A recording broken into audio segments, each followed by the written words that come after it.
Hello and welcome to a Golden Hat special of the Brazen broadcast, brought to you through the magic of a whisper in the dark, asking you to forget your ancestors and start worshipping a giant bull. My name is RhinoMandana, and as always, I'm joined by Chitskoy. Hi guys. Reva. Hey everyone. And Michael X. Hey man, what's up? Now, today, fellas, we're going to be talking about Golden Hat 36, which has just finished. It was one of the best turned out competitions we've had on CDO for quite some time. For those of you who don't know, the Golden Hat is a painting competition that we run on the website where we're given a theme, normally quite a loose theme, and we go about creating something to match it. And this time, the theme was Siege Giants or Siege Gargants for the Age of Sigmar fans among you. So yeah, some of us created giants, some of us created giant-inspired things, but yeah, there's a whole variety, a whole smorgasbord of different paint jobs that we're going to be talking about. We're going to be going to every single one of these entries, talking about who created them, discussing them in detail, and sharing our thoughts about them with you. For those of you watching on YouTube, you will be able to see these images up on your screen as we discuss them. For those of you who are listening at home, you could go onto the original Golden Hat thread, which we will link, so you can actually look at the pictures while we discuss them there. And those of you who are driving, Eddie, I'm talking to you. Don't start looking at pictures when you're behind the wheel, mate. Look at the pictures and then listen later. Are we ready to start then, fellas? Yeah, absolutely. So let's look at the first Siege Giant. So the first Siege Giant was created by Debo. Having a look at this guy, he is absolutely fantastic, isn't he? He's built on an absolutely giant scale, and I'm loving, really, really loving the bright, bold 1990s style colours that he's used. In fact, he's put his model in front of the original White Dwarf Presents Chaos Dwarf's book, and you can see the inspiration for the colours popping straight through there. I think what he's used is he's used one of Lost Kingdom Miniatures statues, and he's just blown it up to a ludicrous size and painted it not like a statue, painted it like it's something alive, and it's got this wild stare looking into your soul. This guy looks pissed off.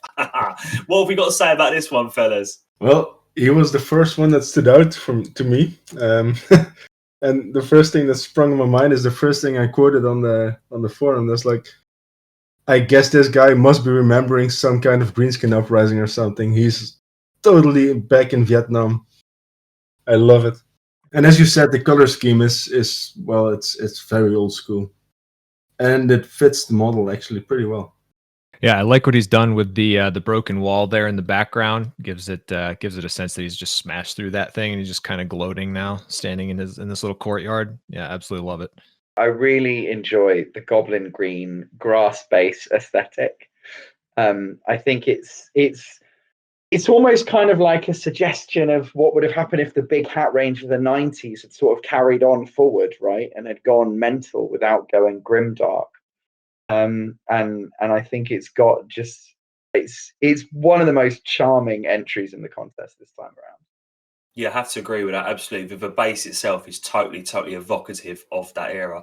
And a lot of those old factions from those eras don't have the giant crazy models because Games Workshop wasn't producing them back then. So naturally, as the game became more grimdark, the models got bigger around that time. So we don't really have examples, apart from a couple of those armor casts and kind of like original Forge World style models of what kind of 1990s style models would have looked like at this scale. And I think he's managed to create that. And you guys mentioned in the smashed wall there, I cannot believe I hadn't even noticed that. I suppose I was too busy staring at his big old eyes and those bright colours. I didn't even notice that. He's got is it the Kool-Aid Man?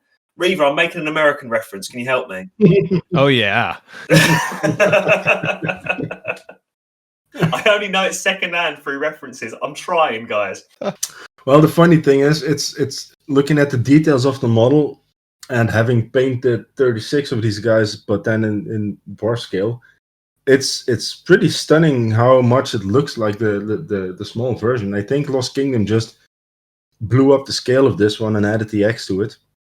But it's exactly the same model as I've painted, so it's fun seeing it in a different color scheme. It's quite a statement of the quality of Lost Kingdom miniatures that Debo's been able to blow it up to this scale, and it doesn't look like it's lacking for detail, does it? It looks good at this scale, which does go to show the amount of detail they are squeezing into 28mm models is crazy, isn't it?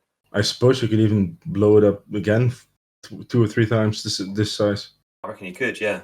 Makes me want to try it. I've printed one of these. Actually, I printed the 3 different statues that they have, including this one. But not this big. So it'd be interesting to see how large you could take those up and get them on an FDM printer. And I'm certain you'd still have some detail there that the FDM would, blur a little bit. But yeah, I think you could blow it up a whole lot bigger than they furnish those STL files in. Depending on the size of printer you have, you could probably go like 20 centimeters high, something like that. What's that? Just under 10 inch? Yeah. Yep. Well, I was thinking it just goes to show that model looks quality at its size. You could blow it up to a crazy proportion. You could stick it at a bit of an angle and use a mesh mixer or something to cut part of it off. You could have like a giant centerpiece piece of terrain of like a half-buried Chaos Dwarf statue, and that's just making me want to do that. Yeah, I think 3D prints are really good for doing that kind of stuff because you don't feel as bad damaging or destroying them and building them into terrain, right? Because they didn't cost you the earth to actually get a version of. So you could really feel like you could fuck it up as much as you would need to do for an old decayed statue without feeling too bad about the money you're throwing away. I mean, the fact as well, yeah, you can convert them so much easier and without that guilt or fear. Especially, no one likes cutting up a classic mini. I've done it, and it hurts every time you do it. But with a model like this as well being scaled up to this, if Lost Kingdom Miniatures was still only selling physical models, this simply would not have been an option to you, would it? No. Well, then we'd have to see either custom sculpted giants or heavily converted giants to be amazed like this. Yeah, there was a fella on the Facebook who resculpted a really old Chaos Dwarf 1980s model at a really large scale, and that was all done completely by hand. I know I've tried to nab him for the Brazen Bulletin. We were talking, but it seems to have dropped off. Hopefully I'll grab it at some point. It's lovely. I would love to do an article about it. But that looked like an absolute labour of love, like something he has spent months, if not maybe a year, sculpting from scratch. A really like a long, kind of slow, traditional process. Whereas this can be done with a 3D printer and scaling it up, and you can have an amazing result. One last thing on Debo's mini, right? We talked. Regular listeners will remember we talked about Lost Kingdom and the range, and we talked about how it was, grim, dark, big hat. I think Debo's done something that none of us would necessarily have bothered to do, which is he's taken that grimmer, darker, big hat, and he's just been like, "Fuck that! It's 1994," and he has ungrimdarked it by using a retro color scheme that's taken straight from the Warhammer Armies book or the White Dwarf Presents. And honestly, to look at it in the first instance, I didn't even realize it was Lost Kingdom until I'd been trying to figure out what he'd done, because he's made it look so much more fun, That's such a good point. That is such a good point. He really, really has done that, which is a testament to Debo's skill as a modeler and a painter here, and also a testament to those Lost Kingdom miniatures that they do have one foot in both camps of both being grimdark and old school. So it goes to show that the artist can actually take those in either direction. You could make a very retro-looking army using Lost Kingdom miniatures if painted in this style. Interesting. Right, shall we plough on to the next one? I recognise this one. This one's your one, isn't it, Michael? Yep. Okay, so here we have Michael X's Siege Giant. For those of you who are listening at home and cannot see the images in front of you, what we have is a kind of a bit more of a classic take on what a giant is. We're looking at a kind of hulking brute kind of muscle who looks like he possibly hasn't bathed in quite some time.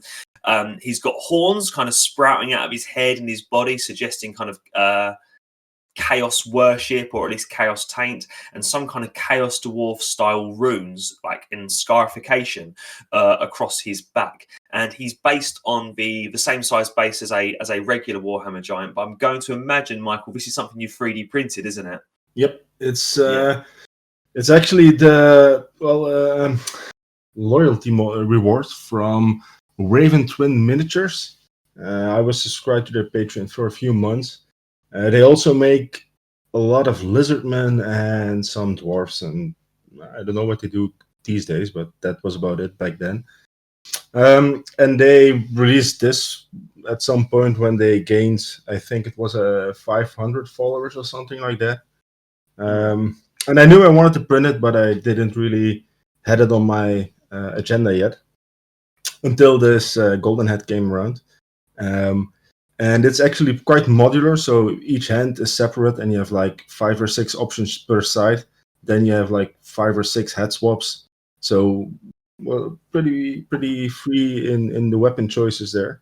And I saw it had a hand that was free, to stuff in whatever you wanted. So I figured it would be funny to just stick a fanatic in there that's being dragged around by his ball and chain.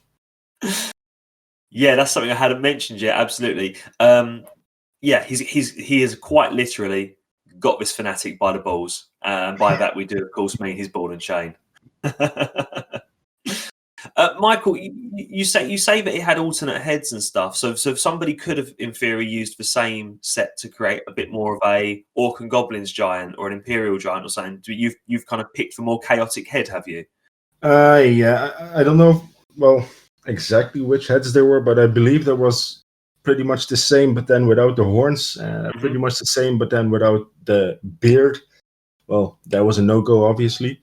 And I believe there was one that was pretty different than the others, but I forgot. I think 4 or 5 head options. I just went with the one that I liked the most. Yeah.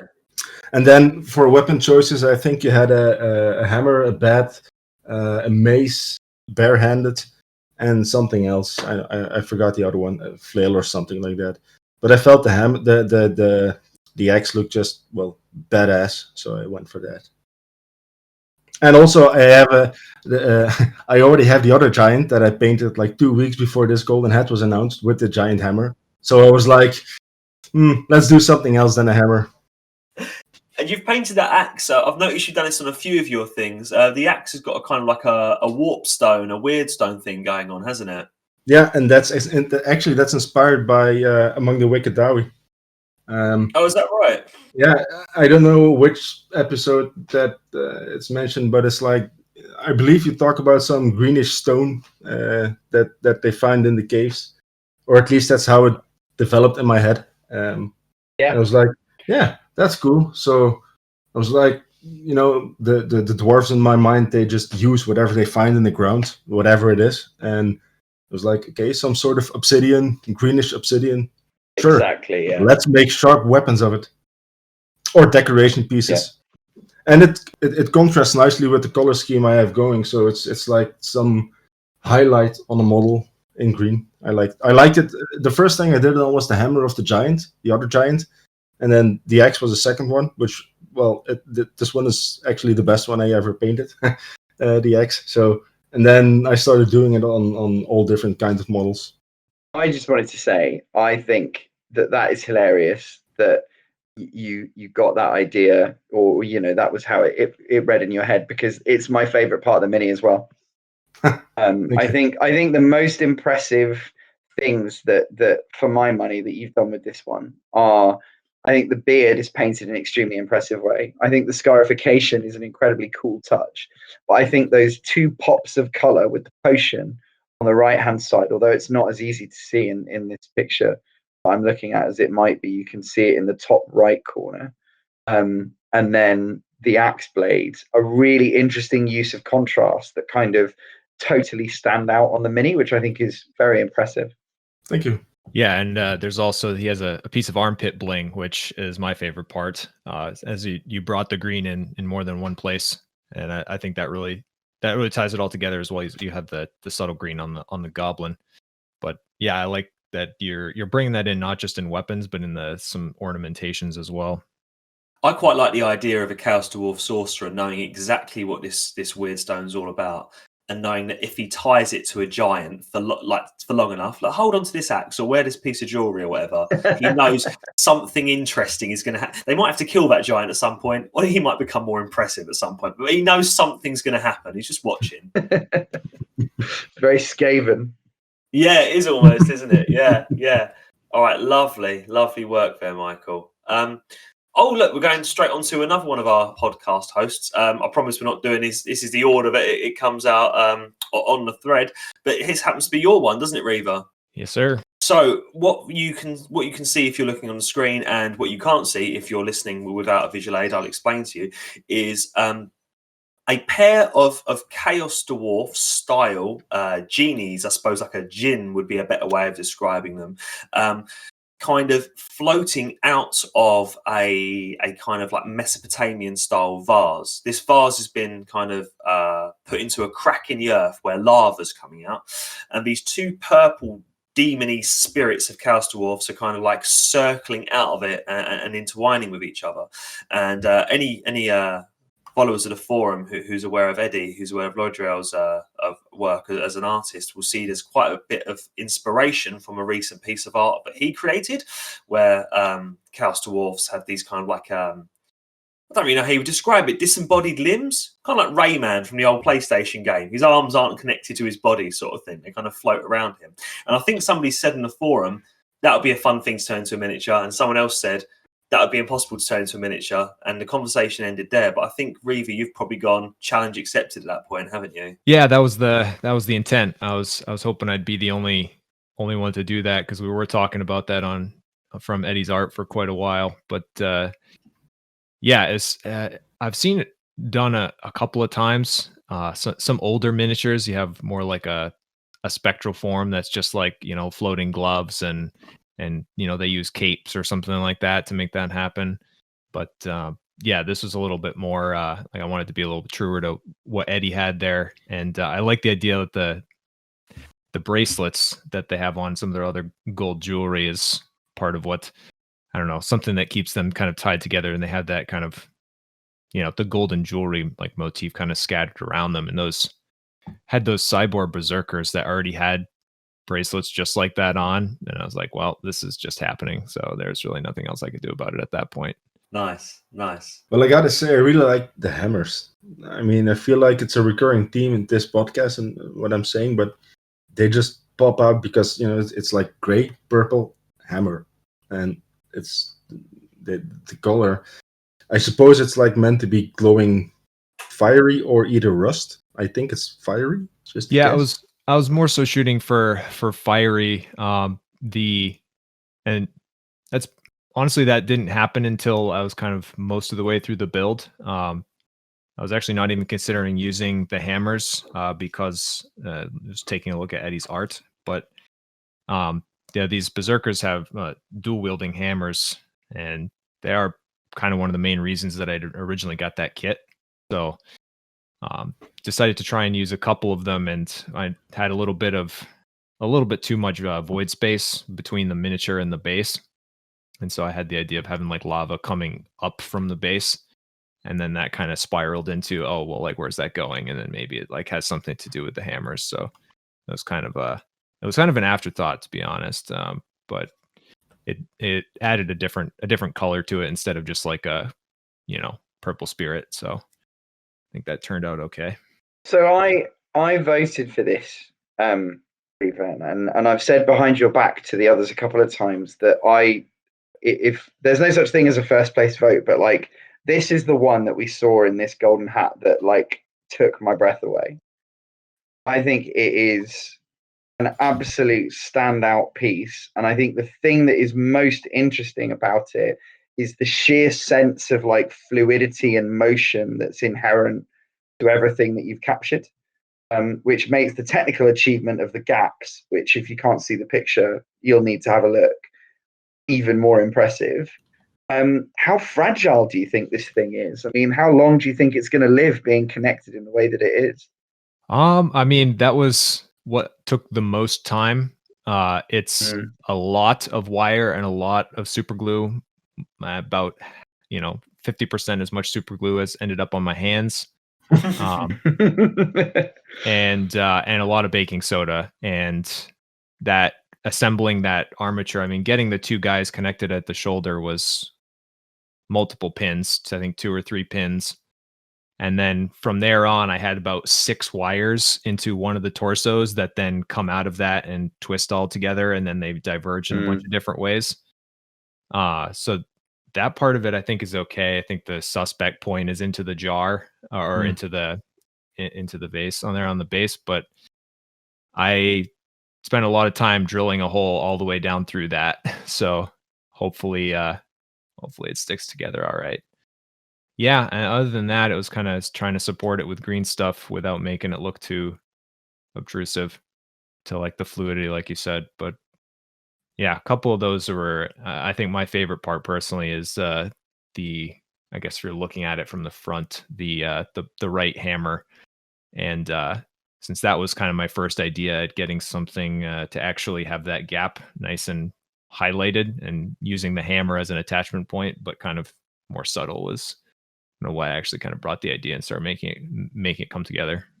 There are some angles of this that, if you look at it from, it looks even more like sculpturally to be an achievement. And I strongly recommend you try and see as much of the 4 different images as you can, because it's such a technical achievement of sculpture, this one, that I think it stands apart for me. Yeah, appreciate it. And for those of you who are interested in purchasing this, the vase is available from Admiralty Miniatures, and for the rest, you're on your own.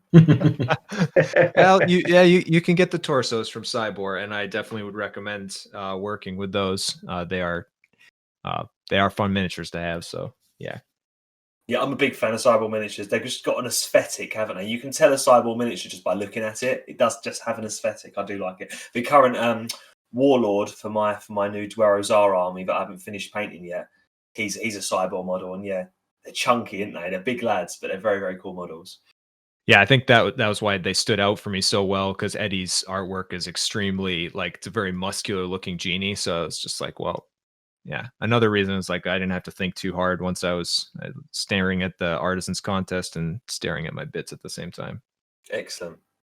But Weaver, the thing you said on I think it was the forum about having the 2 legs parts left over and still having a vase left over, you know what has to happen, right? Yeah, I mean, was it Zanco or Zod? I can't remember. One of them had the sucking the pairs of legs into a separate one. Oh, yeah. I know you're going to do it at some point. I haven't said challenge accepted on it yet, but it's definitely yes, on the yeah. table. It's on the table. It's a matter of time, mate. Okay, now this next one is, and I had a couple of personal favourites in this competition, but I do have to come out and say this is one of my personal favourites. And I'm probably going to butcher the pronunciation of some of our screen names, because these are names that I read on a day-to-day basis, but I don't ever actually say out loud. So I believe the username is Danelian, or Danelian. I think Danelian is how it's pronounced. His siege giant is one you should be looking at now, fellas. And for those of you who can't see this at home, what we have here is one of the classic Citadel Giants, one of the giants from Dogs of War. It was Dogs of War. It's from Mists of Albion. Albion, that's what I was after. Albion Giants. This is one of Bolog's or Cactor. Awesome. It was Citadel's take on the old, like, Gog Magog, old English myth of the Giants of Albion sort of thing, wasn't it? And they're quite iconic models. You've got this one, and you've got the other one who's holding the rock above his head. But originally, these were kind of envisaged as kind of like Celtic-y sort of giants, and Danelian has totally chaosed it up. He's got some chaos armor on his legs. So on his legs, he has big old Chaos Warrior shields on what I describe like his gut plate. He has a big round kind of Chaos Marauder shield. He's armed with like a big Balrog style whip. And I think really, really nice is the helmet that he's wearing is almost like a kind of Roman centurion's helmet, but rendered in like a dark red metal.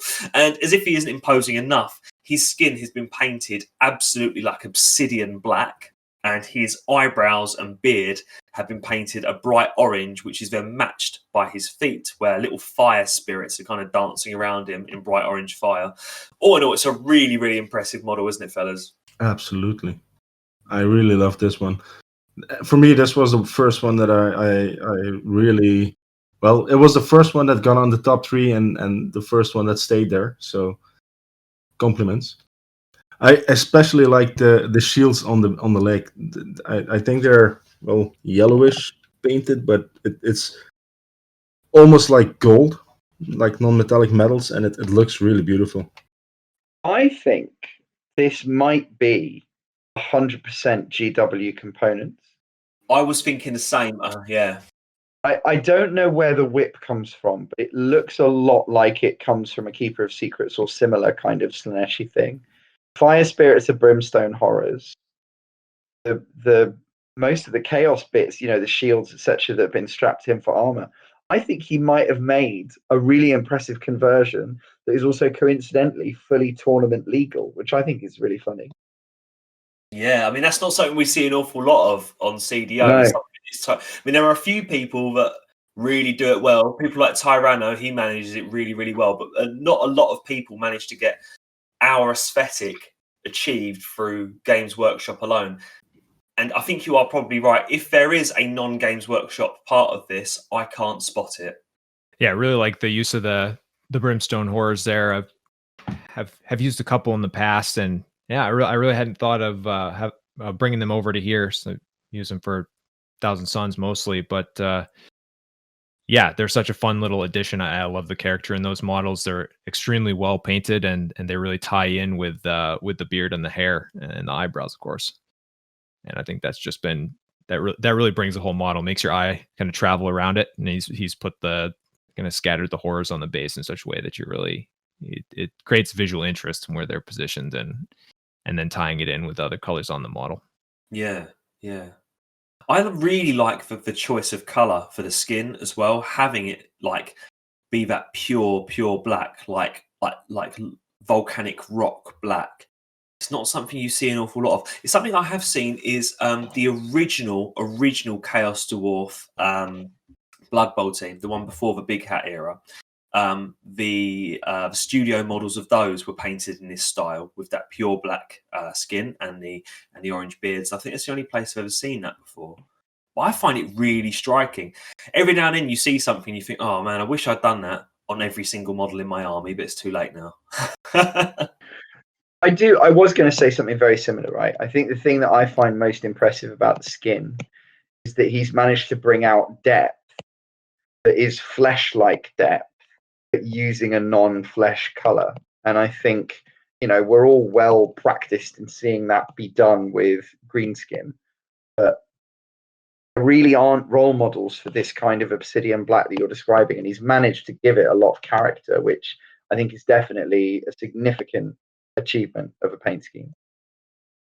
It's a hard colour to master, isn't it, black? It's a colour I personally struggle with. I cheat with black. I spray the whole thing black and stick a couple of grey highlights on it and call it done. it tricks the eye to think you've actually spent the time painting it. But you can see here that Danelian has spent the time painting it. You really look at it on the muscles, on the cheeks, and on the nose and stuff. There's a real transition from black up to kind of bluish greys, isn't there? And he's done the hard work there. It's lovely. Okay, right. Oh, it's going to be another name I'm going to butcher, isn't it? Absolutely butcher. A bet sitter. All right, cool. Let's do that. And then let's wait for him to respond to us being like, that's lovely, but my name's Abe Cedar. Abraham Cedar is my name. Couldn't be easier. Okay, next up, a bet sitter. And he has created a very, very comic entry. And he has been known in the past for going out there and doing some of the more crazy entries into these golden hats. I do believe he is the man who in the past has given us the skateboarding Chaos Dwarf. So we should be not surprised at all that he's gone for a really wacky and really fun angle with this. So his entry is actually a whole diorama. And we're really, really open in the Golden Hat. You can enter a model, groups of models, dioramas. You know, we're into anything like that.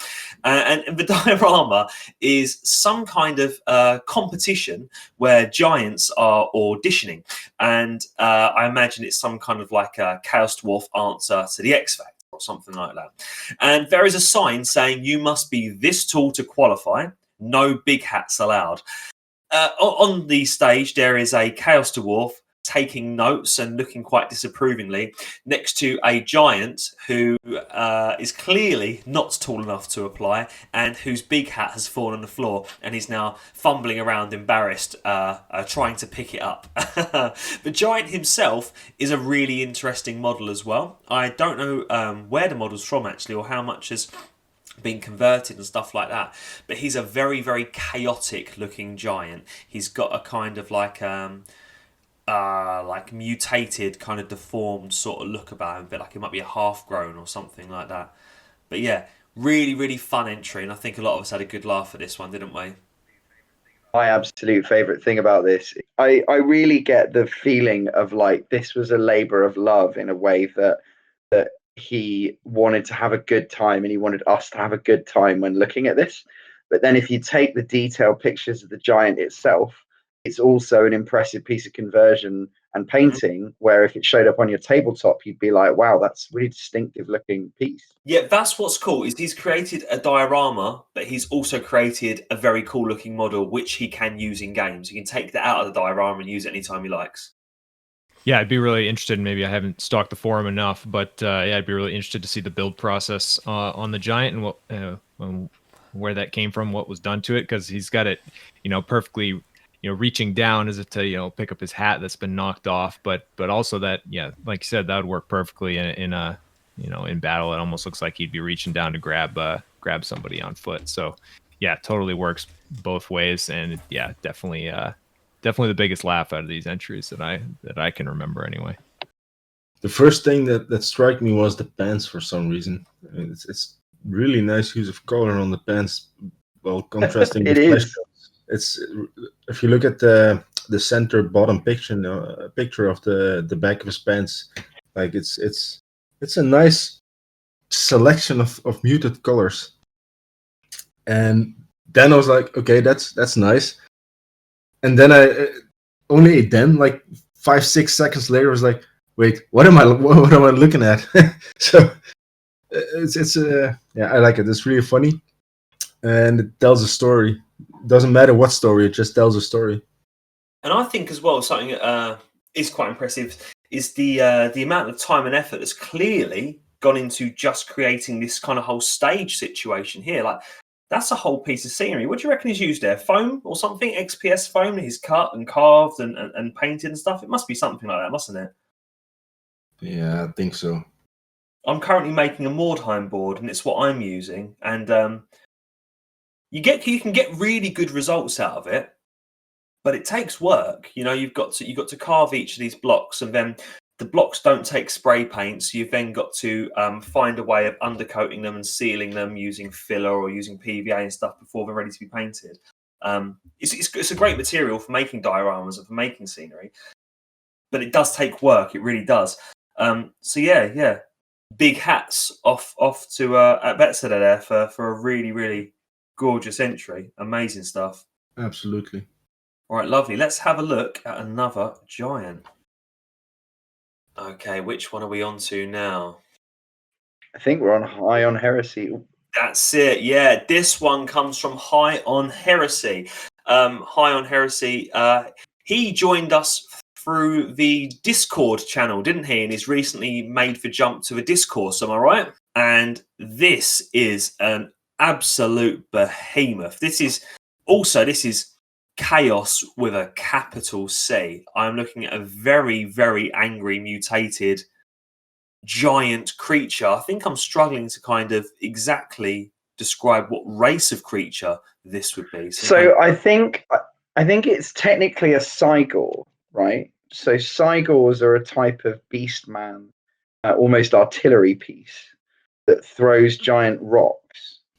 And GW make, or they used to make, I don't know if they still do, Reaver might know more, They used to make a Cygor kit. In fact, I've got GW open. Let me just check here. But this doesn't look anything like that. No. He's converted this really impressively, because it honestly, the proportions, the whole thing is way more realistic than the Cygor kit, which is much more exaggerated and cartoonish. And he's brought out some really interesting and impressive color and detail. But I'm pretty sure that we would call this a cycle. Yeah. I'm recognizing some of the parts from an Age of Sigmar kit. Is it one of the big Warcry monsters or something? Is it a Fomorian Crusher or Fomoroid Crusher or something like that? I believe is that where the faces come from? That new Cyclops monster?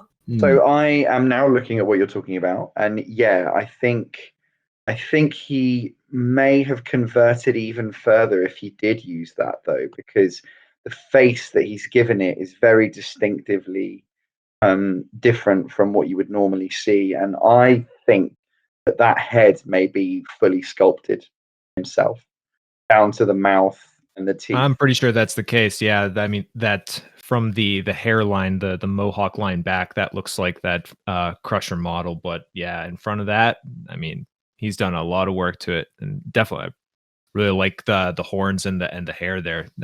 That turned out extremely well. And yeah, definitely, like you said, he really turned the chaos up on this thing. It's awesome. I think there's a head with which looks pretty similar to this though. It's got a multiple heads, I think. Yeah, but you can see he's taken the Fomoroid Crusher's head, and as you say, he's done some extensive work on it. He's changed the whole chin and stuff. He's added these great big horns to it and that as well. And also, the Fomoroid model is big, but this is bigger. This is much bigger than that original model. So if you look at the original Fomoroid model, his head takes up maybe a quarter or a third of his body, whereas this one takes up less than a fifth of his body. It's he's made a much larger, like as you say, kind of Cygor style beast here. Do you want to know a tiny little detail I bloody love about this conversion though? He's got a love heart tattoo. Do you see that? I do. Very Essex. He's an Essex Cygor. He's an Essex lad. I love that. Yeah, it's probably got mum or something written in it, hasn't it? Fantastic. Imagine the mother of this thing. Yeah, this is Grendel. I don't want to meet his mother. No, really, really lovely model. Really lovely model. Also, the base is really nice, isn't it? He's done a load of snow effects and kind of ice effects and stuff on the base. And if you look at that kind of fist-style weapon that it's holding, it's like a giant knuckle duster with a spike. He's made that look like it's got some kind of frost and stuff, like it's an ice weapon. And it's got a green glow coming from the inside of it. This thing just screams like it's infused with magic, isn't it? Even the eyes on the skulls have got a greenish glow to them. I am really interested in that punch dagger weapon though, because it's not part of, as far as I can see, the Fomoroid kit, and the hand is a slightly different shape. And I'm really curious about where it came from. But he's definitely, he's got something that looks absolutely unique here. And I think the way that he's focused on all sorts of those details, the hanging chains, the whole thing, is what really makes it come together for me.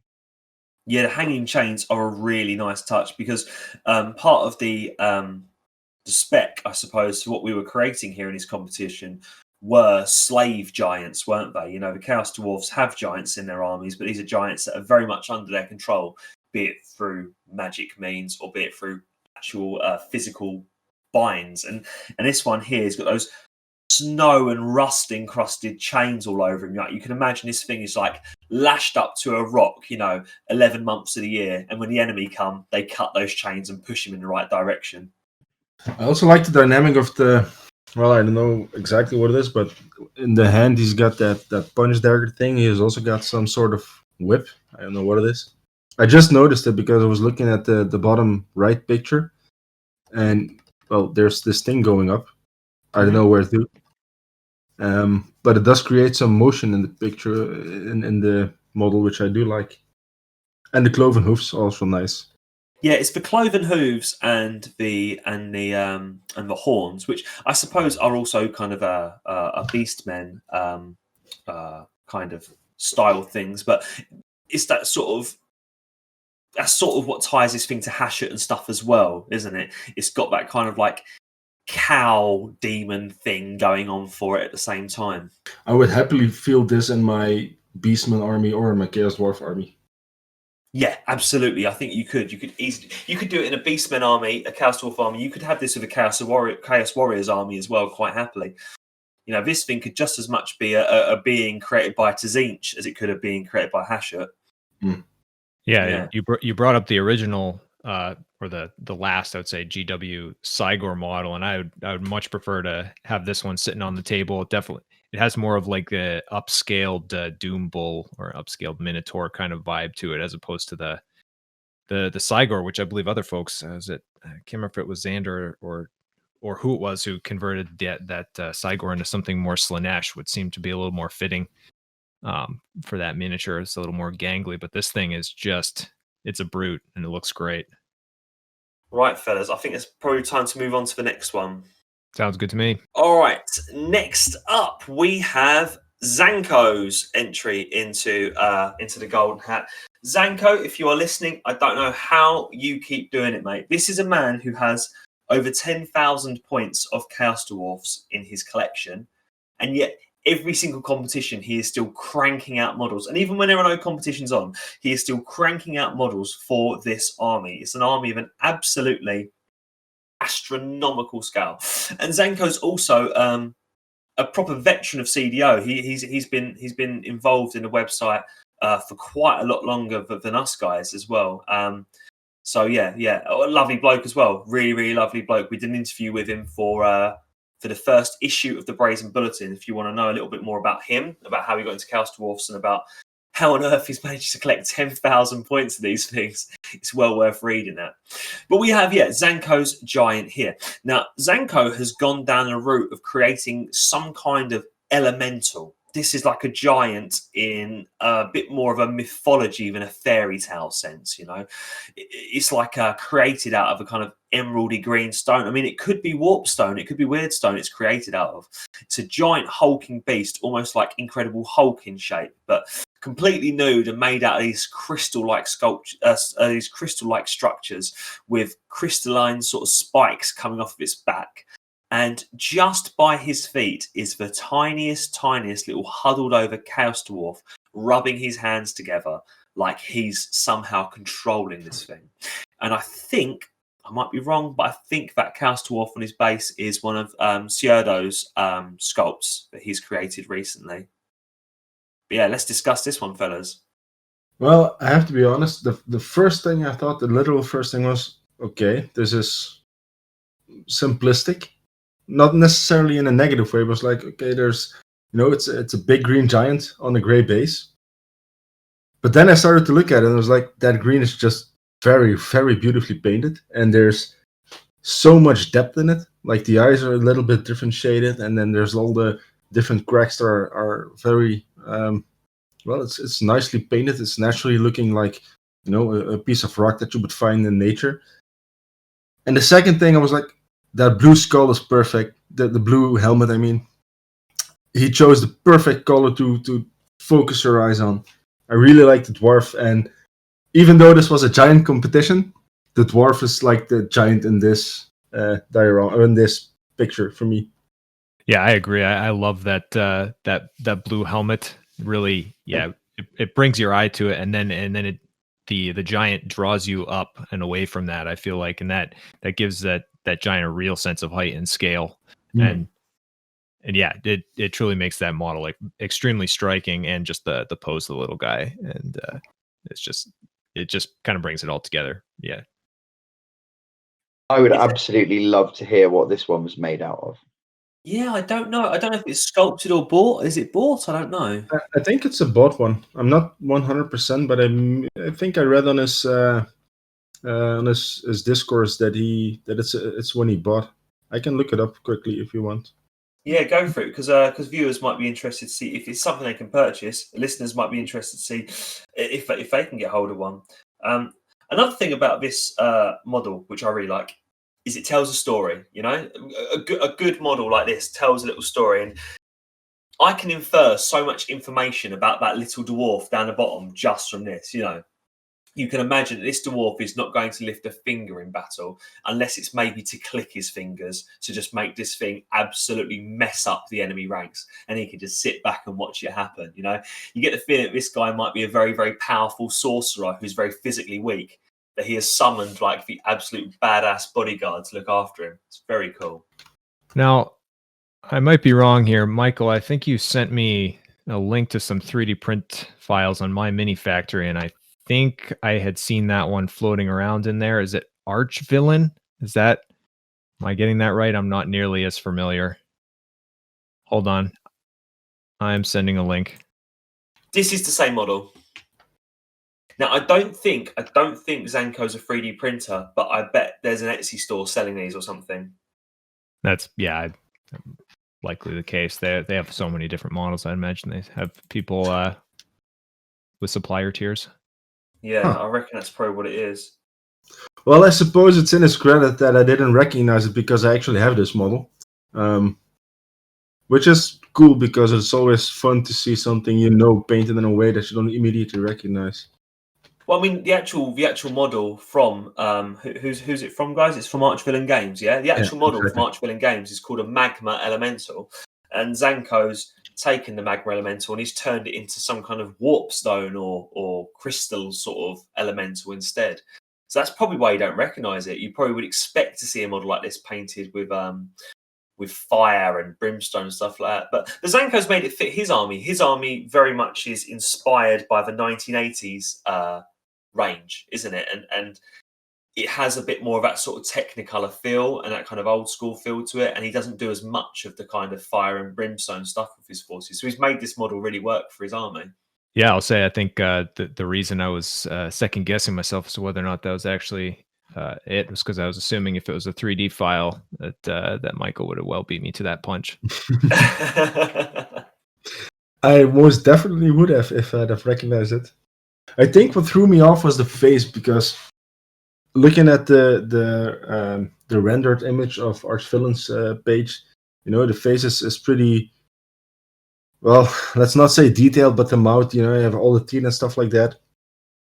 And I didn't really see it because of the green or something.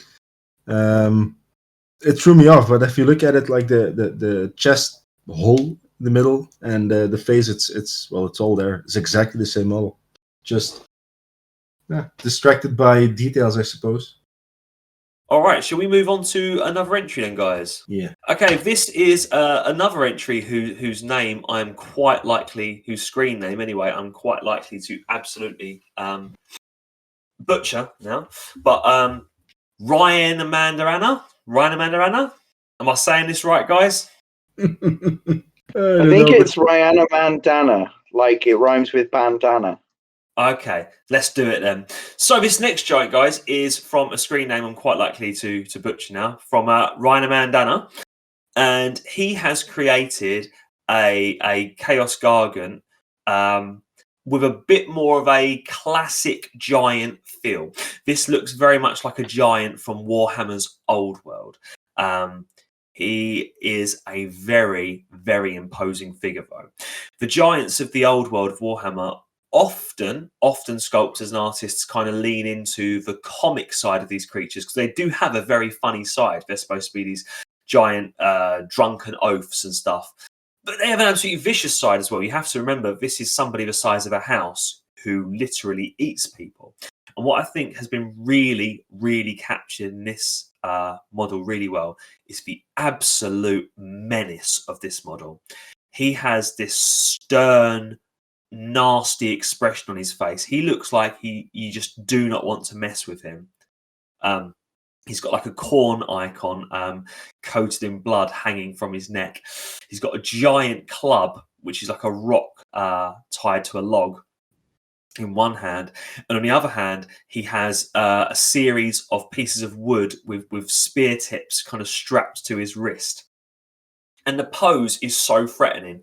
He's like, I suppose, technically at rest. He's got his arms at the side and he's looking over one shoulder, but he doesn't look at rest. He looks like he has just absolutely battered the living daylights out of something. He's now breathing very deeply and he's coming for you next. What do we make of this model, guys? I like the top right picture of the collage because it's like a movie poster of some kind of hooligan movie where you're like, "Oi, what are you looking at?" You know, it's like just as you say, coming after you. I really like the pose. Yeah, that's a good point, Michael. I hadn't thought about that, but since the way he's positioned it on the base, it really looks like he was, especially if he were, marching forward, and then something caught his attention, making him look over there, and he's kind of like taking that breather to pause, or like you said, Oxy, right after he's probably smashed the living shit out of something. But yeah, absolutely, that little bit of angle gives him a whole like other menacing look, like he's pulled his attention for some reason. He's about to go absolutely eviscerate it. I really like the in tune with the slave theme, the collar and the jaw piece. Both of those in tandem, I think worked really well on this, and just add to the evil look he's got. Do you notice the peasant laying prone on the base as well? So he underneath his great club, he literally has just, and the club has had some blood effects put on it. He has just clubbed something. Do you know what? This is the first time I've zoomed in enough to that base to really notice it. I didn't see that at first viewing, but he has actually just killed something on the base. It's a lovely detail.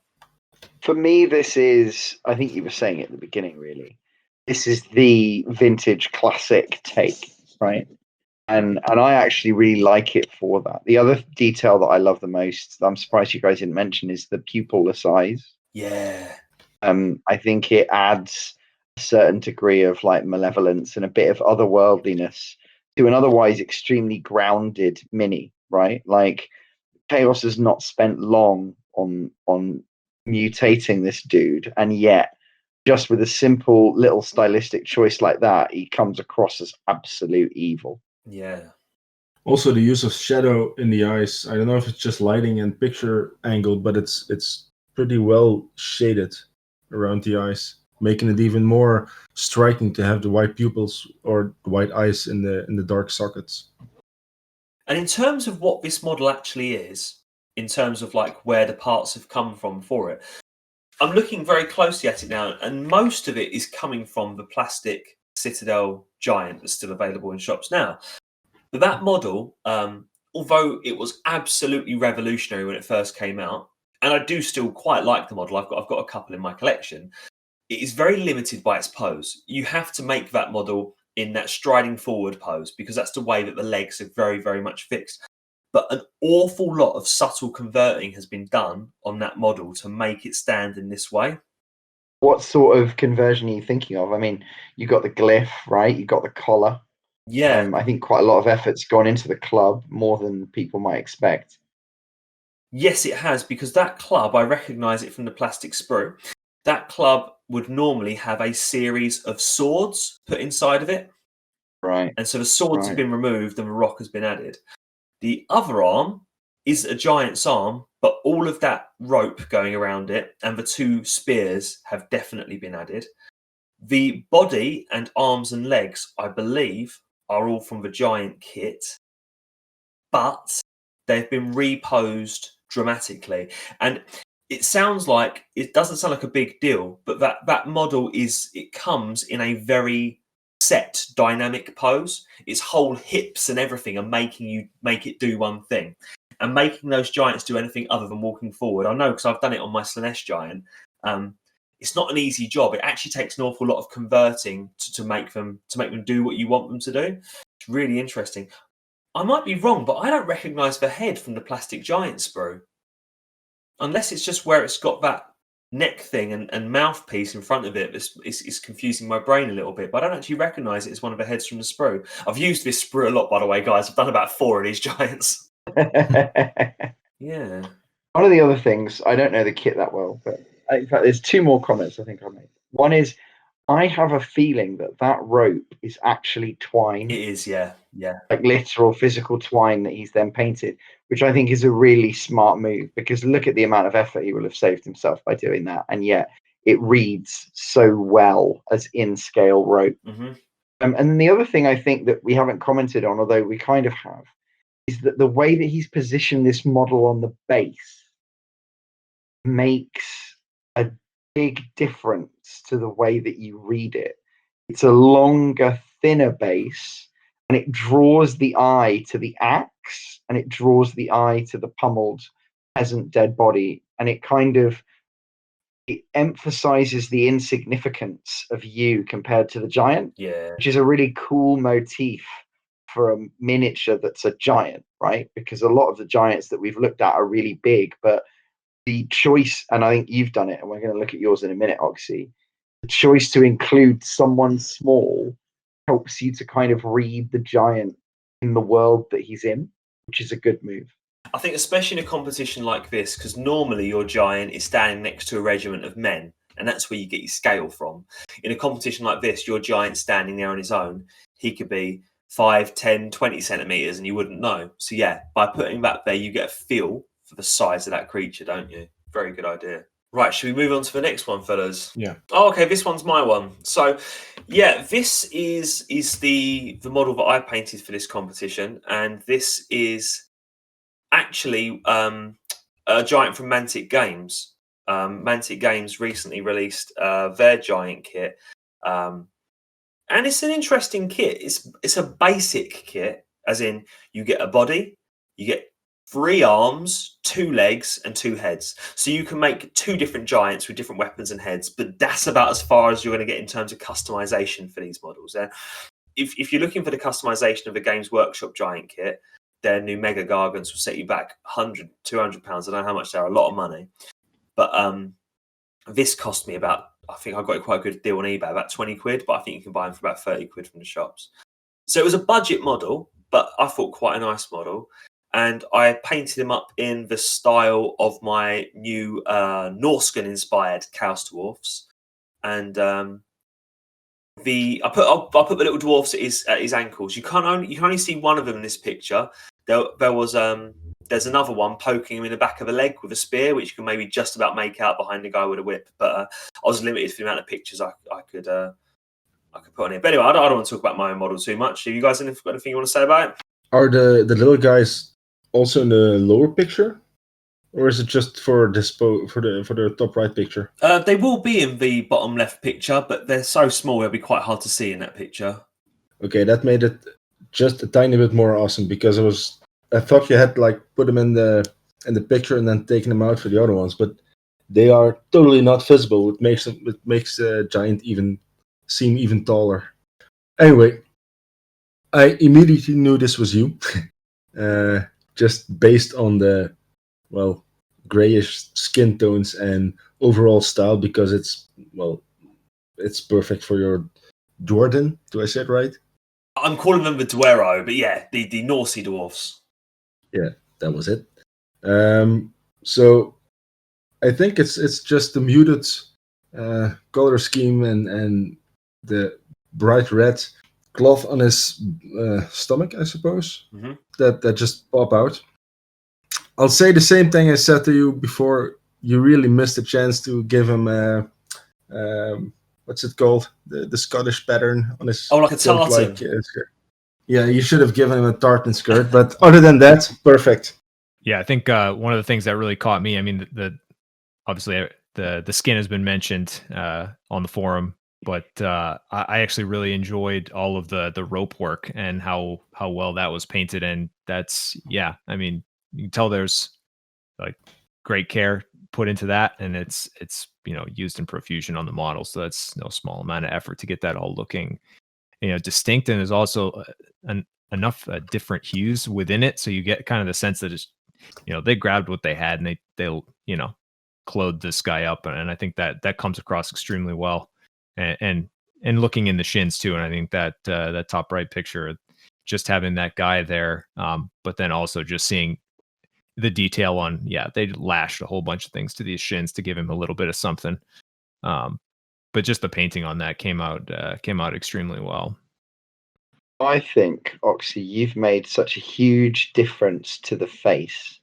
And the thing about that Mantic Giant, which is everywhere, this year, is that it is so distinctive looking, but you've made yours look completely unique. And I think that adds a huge amount of value. And if you haven't seen an image of this, because I voted for this one as well, and the skin is the thing that leaps out at you as a technical achievement. The thing that nobody mentioned on the forum that I've been preoccupied with is if I could direct you guys to look at the lower two photos of the 4. Oxy, how much time did it take you to get the bark on that club in exactly the way that you wanted it? Because it is incredibly distinctive looking and very impressive. I'm so glad you mentioned the tree because it's the only bit I want to talk about. So I painted almost all of this giant. His base was actually the last thing to be done, but he was basically painted apart from the great big log that he was holding. And I was looking at the model not in terms of it being a real giant and it doing its thing, but in terms of it trying to be a coherent piece of art, I suppose. And it had its brown sort of stuff around its legs, all those ropes and stuff, and he had brown ropes around his body and a brown wrist wrappings. And then I took a look at this thing he was holding and thought, am I supposed to do a brown tree even though I've kind of decided in this model the ropes are brown? Do you know what I mean? And I thought, how am I going to make that stand out and look good? So I ended up doing a really stupid amount of research into what rotting silver birch is it? Yeah, it's silver birch. What silver birch looks like when it starts to rot, when the silver bark starts kind of peeling off, and when little bits of moss and stuff start growing into it. And it might not be the most impressive part of the model, but it's the part of the model that definitely took the most thought and kind of research to go into, really. And I was quite happy with it in the end, because now the model kind of reads of white snowy base and white snowy club in the air, and then him in the middle of those two things, and it kind of, I think, works a bit better. I think if it was brown, it wouldn't have worked as well. So thanks, Chits. I'm glad you noticed the tree, mate. That's what you keep me around for, boss. Yeah, I mean, I think another part of that, and I don't know if this was intentional or not, but it very much reads as a 3 to me, because of the beard and the white and grays you've pulled into that, and 3's a great number when you're talking artistically, and you've spaced them out on this miniature quite well. So yeah, it pulls your eye around if you're grabbing these white areas and it pulls you around in 3 different locations, and that odd number works very well. I would say probably the only other thing, and probably one of the things that calls this out as being your scheme, is that you didn't go with some like mossy green on the tree, because that wouldn't have jived with anything else. But it would have technically been an option in terms of how to address brown rope on something. But I mean, you chose the option that fits extremely well with your theme and this model in particular. Yeah, green was something I flirted with. It really was. But I just thought if I put too much greenery in it, the basing scheme was kind of thrown out, as in like, where the bloody hell have you been in the mountains and found this really green tree? Yeah, absolutely. Yep. Yeah, but I know what you mean. Yeah, it would have worked in terms of colour. And like you mentioned the beard, and Chits mentioned the face there. If you guys remember back to the last Artisans competition, which was where people were drawing giants, Atom Taylor created a picture which was of the classic Citadel Giant being attacked by a bunch of 1980s Chaos Dwarfs being bonked on the head. That was the picture that was open on my desktop when I was sculpting his beard and eyebrows and stuff. So Atom, if you listen to this, I don't know if you do, mate, that was a direct inspiration. I totally lifted your drawing when I created that. So that would be a 1980s miniature inspiring your drawing, which then inspired my miniature. Right, cool. Shall we move on to the next entry? Next giant bomb. Jack Swift, an artist whose work I am always absolutely in awe of. Whenever he enters these competitions, he always enters something really, really impactful, thoughtful, and interesting. And he's not failed to deliver on that this time. So he has entered as his siege giant some kind of giant Kadai destroyer, fire elemental, robotic demon monster. It is an absolute beast. Michael, this is from one of the 3D printing patrons. What one is it? I knew this question was going to come. I have no idea. I think I have it, but is that the Titan Forge? It might be Titan Forge. Well, the gunners I have are from the same release, I believe, so that would make sense. I'm almost certain it's Titan Forge because I almost bought one of these because you can buy it as well as print it. Same. Yeah. Yep. Oh, really? And for those of you who are those of you who are not able to see the images right now, I'll give you a very quick description of what we are seeing here. This, as I said, is a giant robotic kind of monstrous Kadai destroyer creature. It has 3 arms, I think, or has it got 4 arms? I can't quite tell. There are 4, yeah. It's got multiple limbs either way. 2 of its limbs are clutching a giant axe. The axe also has a demon's head built into it. Another limb is clutching a great big shield. There is a 4th limb. There is, with another axe peeking out behind that. It's got a beard, but the beard is completely made out of metal chains, and its face is far more bestial than dwarven. In fact, the whole thing has like a giant robot minotaur sort of motif going on. And Jack Swift has used a lot of reds in the creation of this, and it's got lava and stuff all over the base. But I think the thing that we're probably going to discuss quite a bit that catches your eye is his use of blues in the metal. A very cold, non-metallic metal blue running through an awful lot of this. So yeah, who wants to go first and try to pull apart this absolute beast? Right, so first of all, this is from Titan Forge's Sons of Kashan-Vra range. I don't know if you pronounce it like that, but I suppose you do. And it's called an Infernal Golem.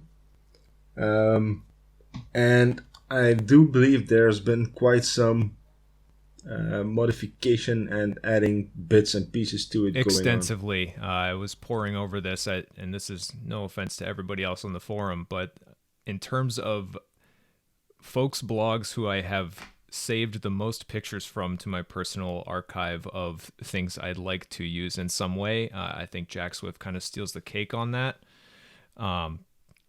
Yeah, a lot of conversion work, particularly since this was a 4-limbed thing with, I believe, all of the same weapon, and he's gone and made it something that's much more applicable to kind of the siege theme, and particularly the piston hammer with this. I believe he mentioned it might have been a Reaper land shark or something of that nature. I could go back and check, but I had to go search that mini up. But yeah, and the conversion on that to make a very appropriate looking kind of lava demon head with the blade on it definitely sells it for this competition compared to kind of its original form, which has the axe that I believe he only used once on the model in terms of the actual weapon that it's it in its native habitat, it has the same axe 4 times, and so he's added the shield, he's added the 2-handed weapon that sits across both of the hands on the left hand side. He's reposed it, even though it's not particularly posable, so that both those arms are gripping that same 2-hander. But then he's also added a massive chain gun to the shoulder. I don't know if you guys missed that one. And I think the thing is that the way in which he's heavily converted this is he's taken something that starts off with a really distinctive look and he's just really made it his own thing completely. And then the coat of paint he's put on top of it is just a tremendously well realized vision, I think. And you're right, that contrast between the horns, which are almost, implying electrical charge or ice magic or something, is the counterpoint for the color. But the thing that I actually like the most is that there is a heavy implication that the shield is starting to glow red hot at the base because it's being held next to the magma, which I just think is an incredibly well realized and well thought out effect that he's added. Such a lovely touch, isn't it? I mean, it's not that's not a lighting effect. That is like the actual shield is heating up from its proximity to the hot floor. What a lovely touch!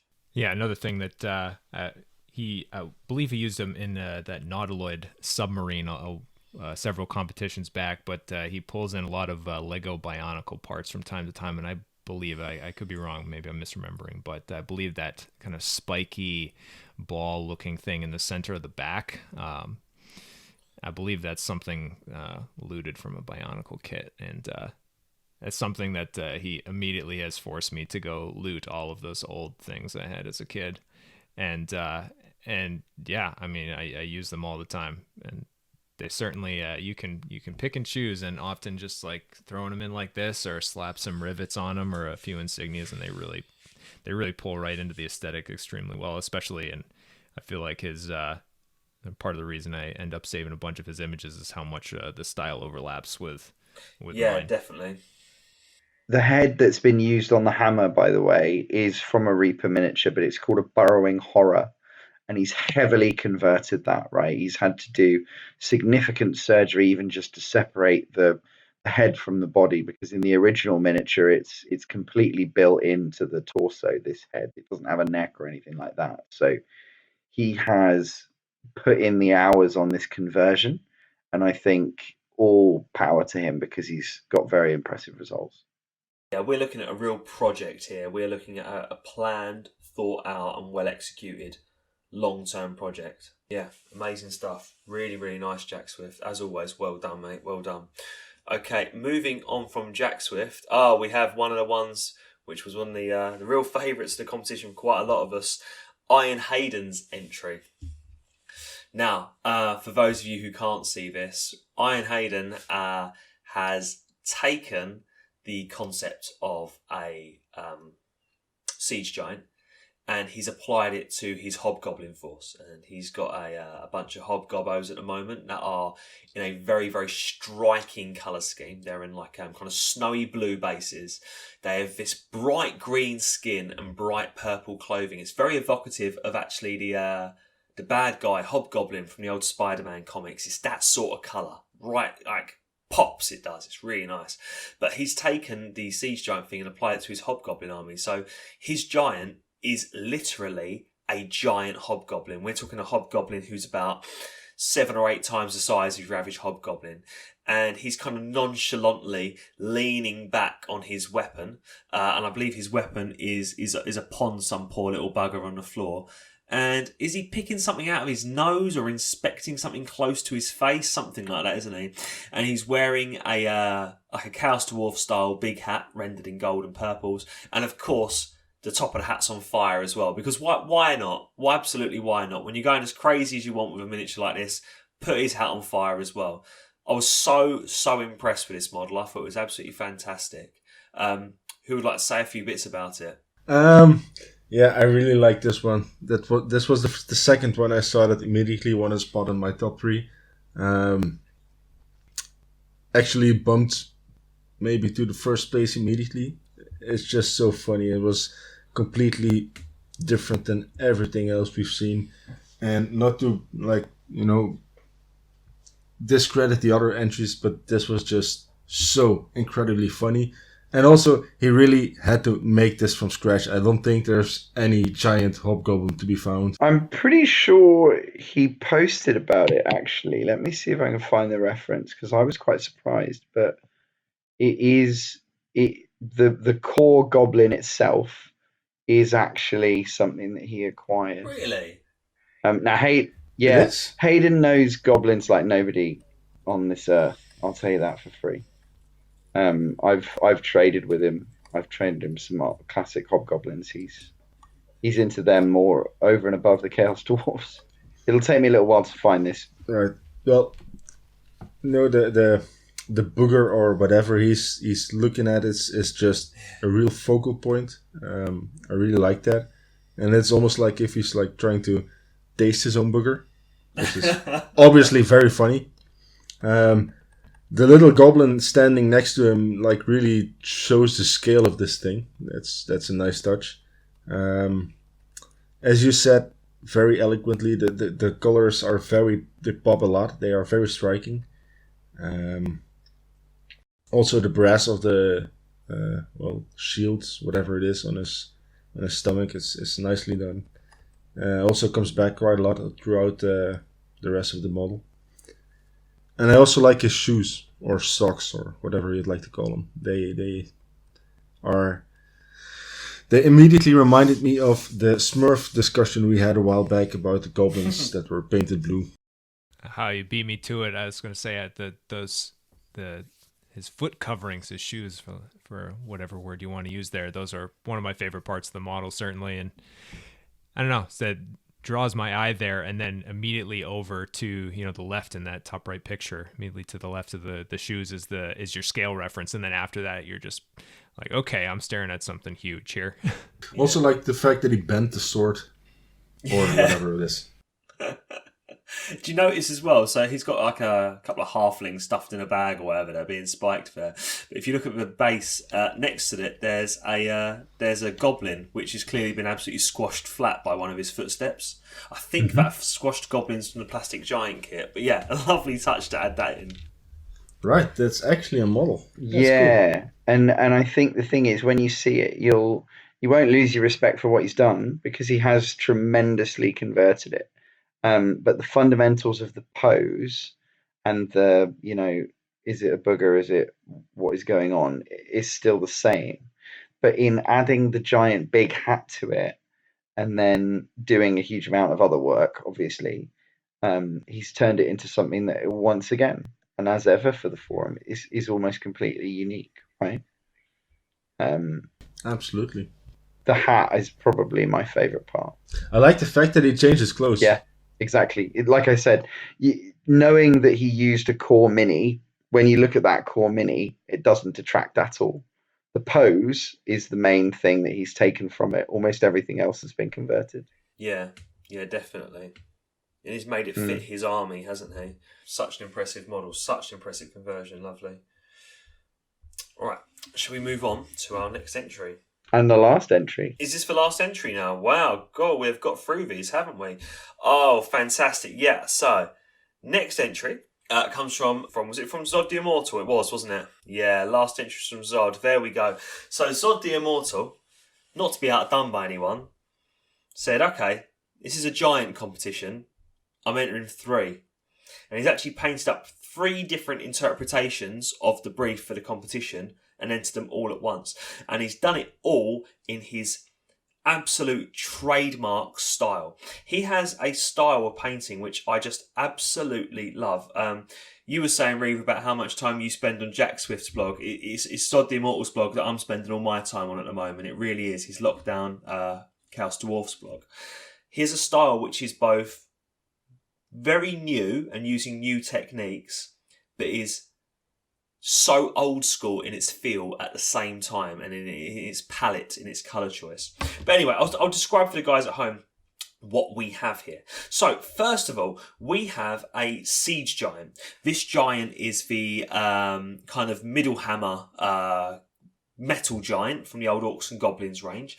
He's the one who has the signpost hammer that says Nuln 10 miles or something like that on it, and is a model we've all probably seen quite a few times. He's often got the kind of like crocodile scale head helmet thing going on.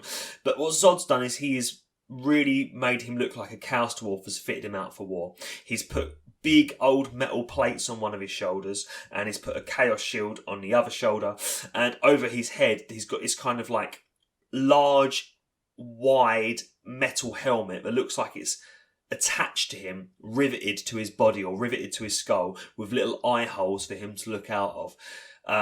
It has a real look like this is a kind of a slave sort of beast. The next giant he's entered is one of the giant golems from the Scotia Grendel range. I own one of these.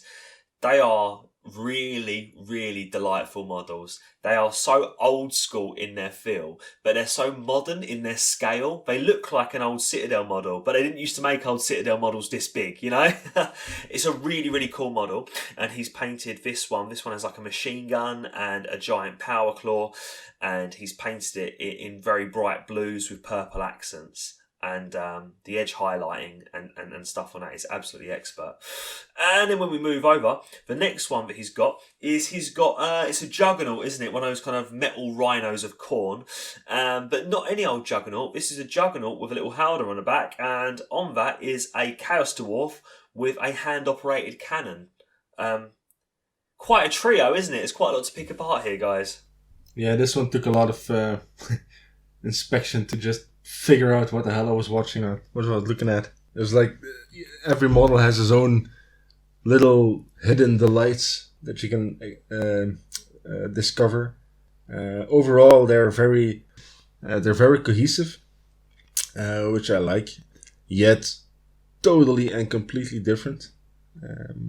Obviously, the one that's most striking is the Scottish Grendel one, mostly because of the blue.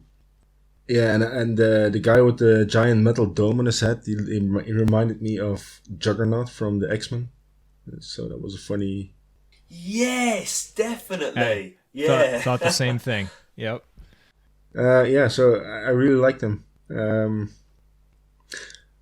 It's just weird and funny at the same time. Just fits with old school Chaos Dwarfs. Yeah, I think of the things that domed helmet, just hilarious, fantastic, absolutely, just sells that on being a slave giant. Love the little skull on the spear, as if he legitimately came up to a wall and managed to spear somebody right through the crenellations. Yeah, I think that one's my favorite of the three. I know there was a little cheeky vote for which of the three was your favorite, and I think that one takes it for me. But I do like the conversion of the Juggernaut with the little guy and the bell. Just for some reason that little howdah he's got on the Juggernaut. Just there's a lot of character in that miniature, and especially for a siege scenario, I think that one really fits extremely well in the contest, having the little bombard operated and then also a Juggernaut. So I think he's brought together some really great concepts there. I think my favourite of the trio is the Giant. I just think, just visually, in terms of what the brief was for this, to create a slave giant, I think it might be the best that we've had in this competition as a visual. You look at that straight away, that is an enslaved giant that Chaos Dwarfs have kind of shackled up. I think it just reads like that straight away. It requires no explanation at all. You look at it and you know exactly what you're dealing with. I think there's a lot to be said for the Juggernaut, though, because that howdah and the way... I mean, I've got a thing about war beasts, right? I think they're really cool. But more broadly, I think it's a really interesting take on like a classic GW silhouette that you'd expect to see with Lizardmen or something like that. But it's exactly the kind of thing that the Chaos Dwarfs should be doing. And so I think they've got a huge amount of character invested in that, even though, it uses pieces from more generic Chaos ranges. It really uses them well. Absolutely. Zod is so brave with the colours he uses. Like, look at that Juggernaut. He's got a Juggernaut there that is purple, blue and red. The shield just above it is green and pink. The guy with the cannons wearing pink and blue is next to a guy in red. Do you know what I mean? Like, it's colours that I'm not sure I'm brave enough to throw with each other. On the other side of it, the second shield is yellow and blue.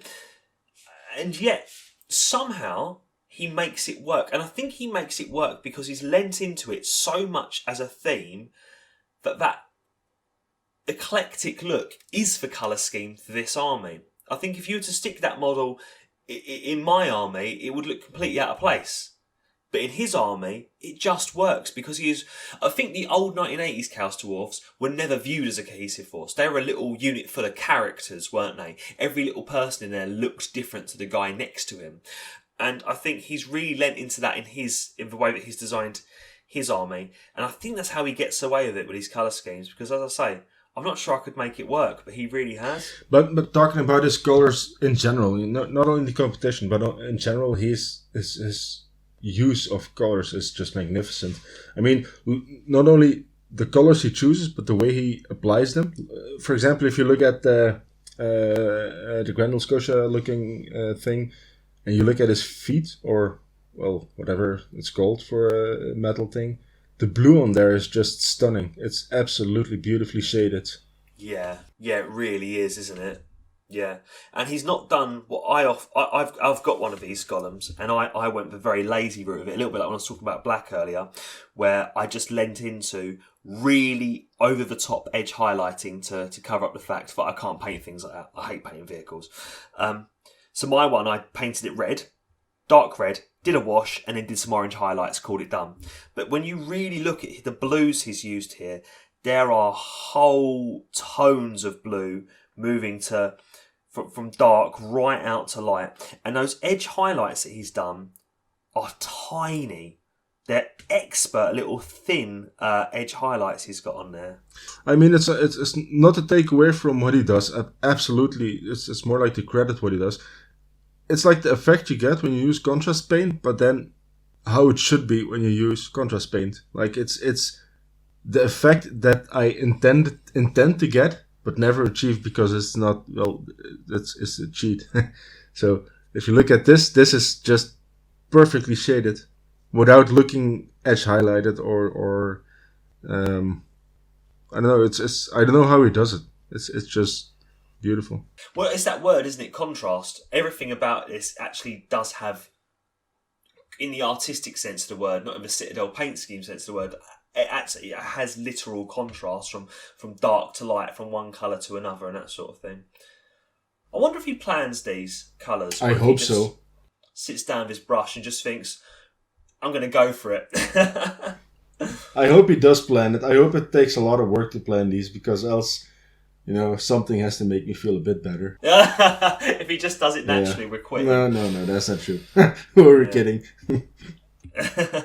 All right, I think that's all the Giants we had there, fellas. That was an absolutely epic competition.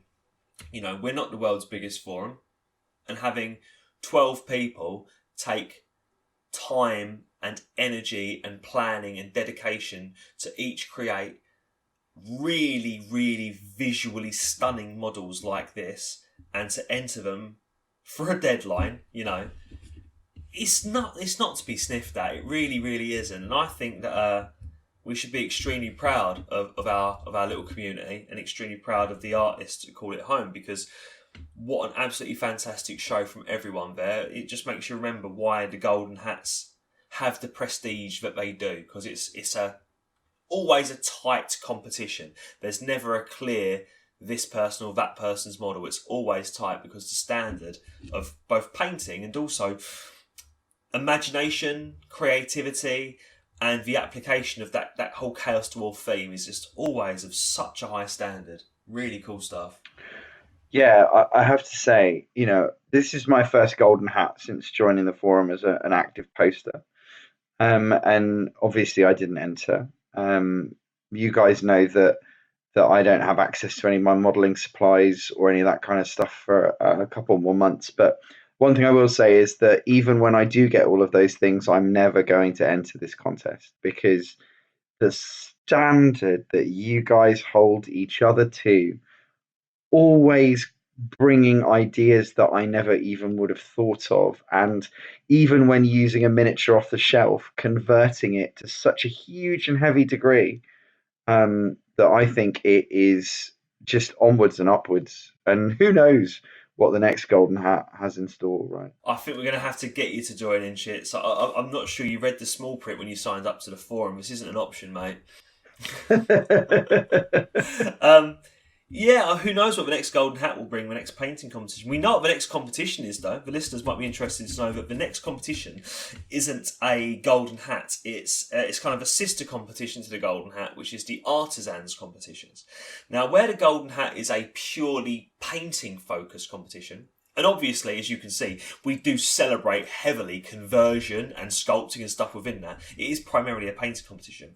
The Artisans competition is slightly different in that it is often more of an art competition, as in create something. So we've had Artisans competitions before which have been to draw or paint something, and we've had ones that have been to build something. And this one is to build something, to convert something, to create something. So this next competition, painting is a factor, but creativity and the building of something is an even bigger factor. So Artisans competitions are open to people, for example, who don't paint, who just build.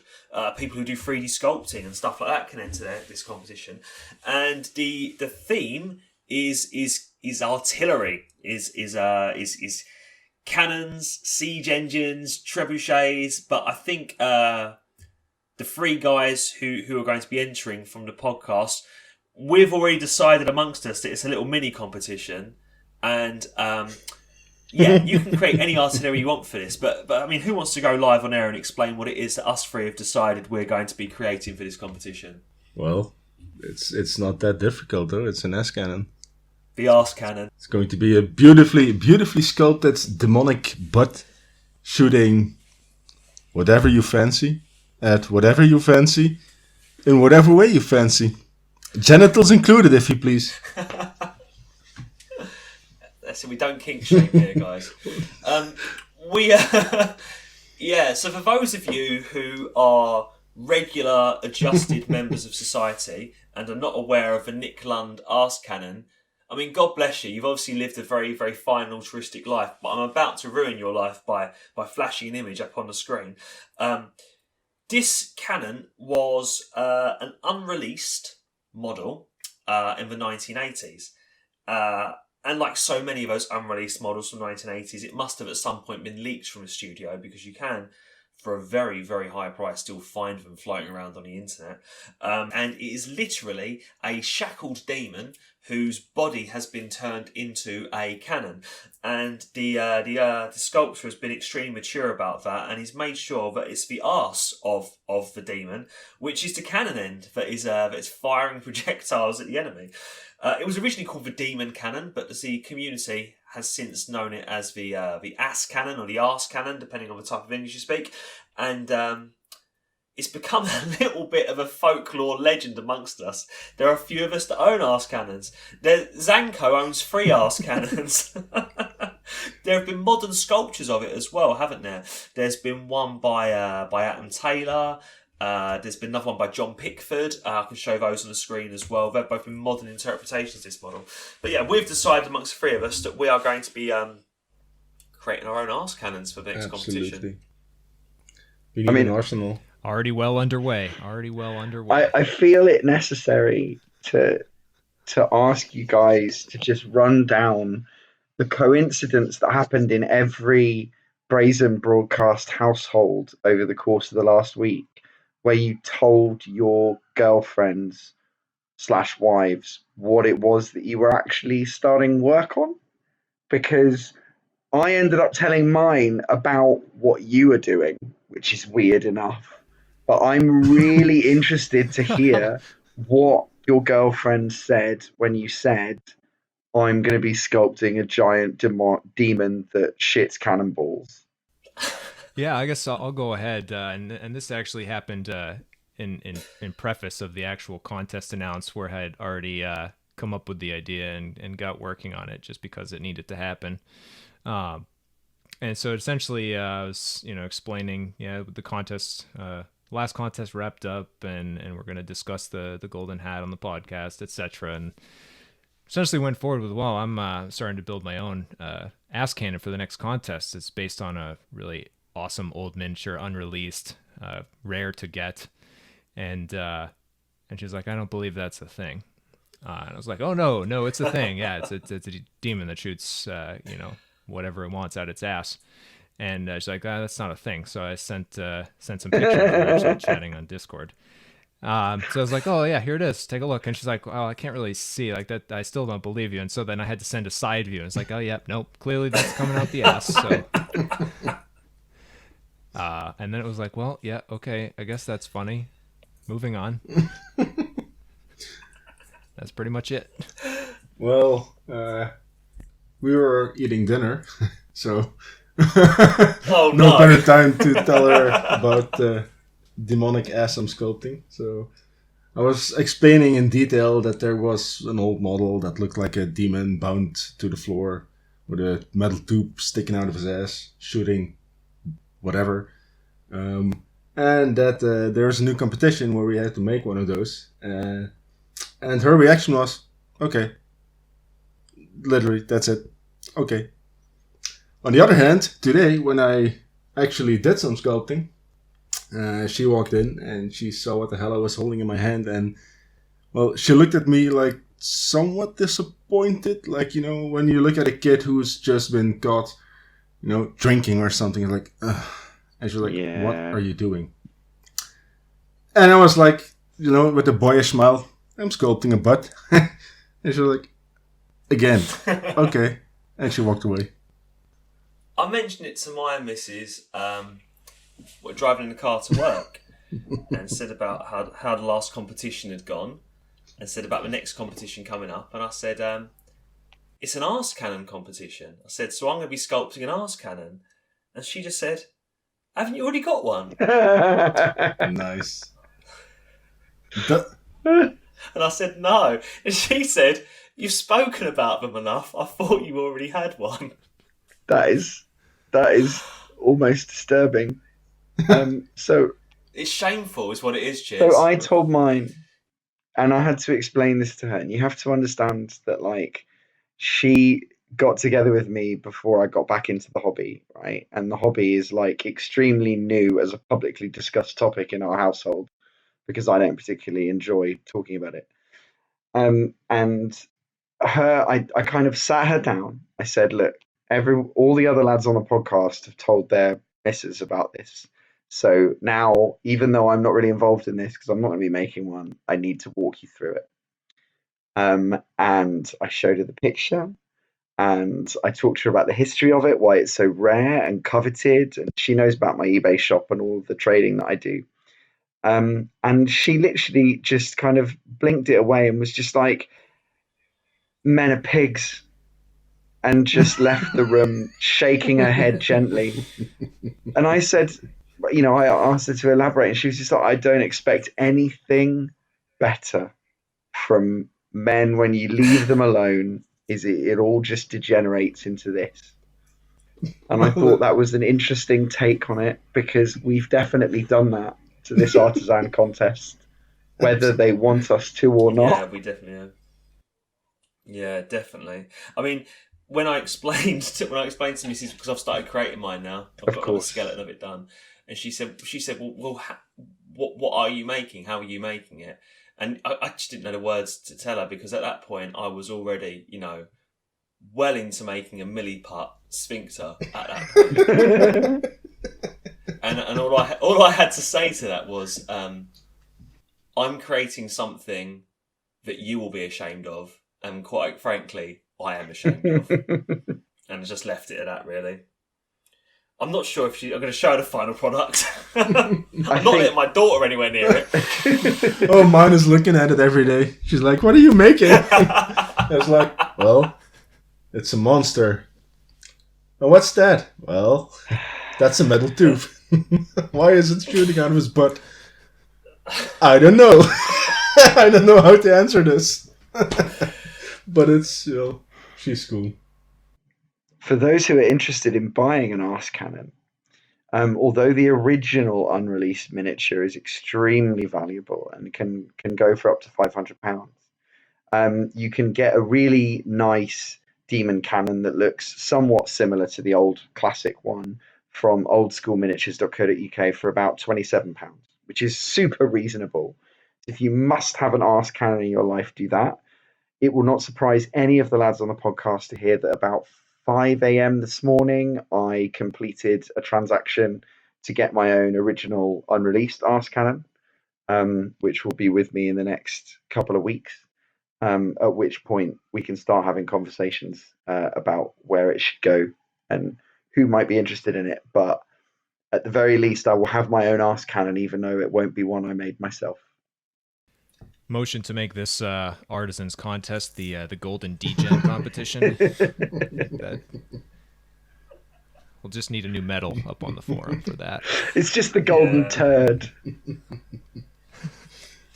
Absolutely. This is it's kind of a new high. It's kind of a new low. In fact, we've got what we want, but we've got what we wanted. But at what cost? Should we have been given it? Should we have been given it? Probably. I can blame Admiral. It's Admiral's technically Admiral made this competition, even though I think he was probably asked by each of us at different points for the competition to be about this. But like I say, the competition's open anyway. We have turned it into our own personal arse cannon competition. But the competition is very, very open to, if somebody wanted to make a crazy juggernaut or a big trebuchet or a bolt thrower or a battering ram or any of those sorts of things. So, listener, if you're interested in getting involved at Chaos Dwarfs Online, this competition is going to be running for a little while. The deadline is not until June 2021, so you've got a good couple of months now to create something or something you've already created, not shared with anyone, and to enter it into this competition to come and get involved in our community. It'd be awesome if you could. You might create an ask cannon. You might create something tasteful. I don't know. But and the community is just absolutely buzzing right now. We have so many new people joining every single day. We've got people who are hearing the podcast and coming and joining, people that have read the magazine coming and joining, people that are discovering us through Facebook and through other social media coming and joining us. A load of people from a Discord channel have come to join the forum recently as well. So we've got a load of new blood coming in. And some of these new blogs that people are coming out with are just absolutely amazing. Some of the content on the website right now is just of the highest standard. So come and contribute, or at least just come along and feast your eyes at what's going on in Chaos Dwarfs Online. We would love to see you over at the forum. But unfortunately, guys, that's all we have time for this this Brazen broadcast special today. So we will be seeing you again soon. We also have the new bulletin coming out in June, so that will be coming out to you soon as well. But for now, I think it's about time to say goodnight and goodbye from us all. So yeah, see you later, guys. Thanks for listening. Ta-da. See you later, guys. See ya. Bye.